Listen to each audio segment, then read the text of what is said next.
ఇవాళ మళ్ళీ అవే రోజులు కనబడతా ఉన్నాయి.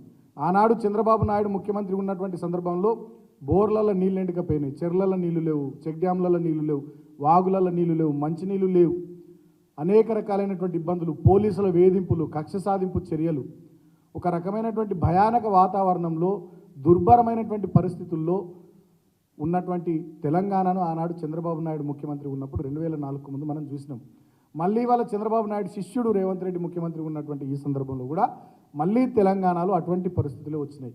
ఈ గురు శిష్యుల బంధం, ఈ సంబంధం ఆ పాలనను మళ్ళా తెలంగాణలో కంటిన్యూ చేస్తూ ఉంది. కాబట్టి నేను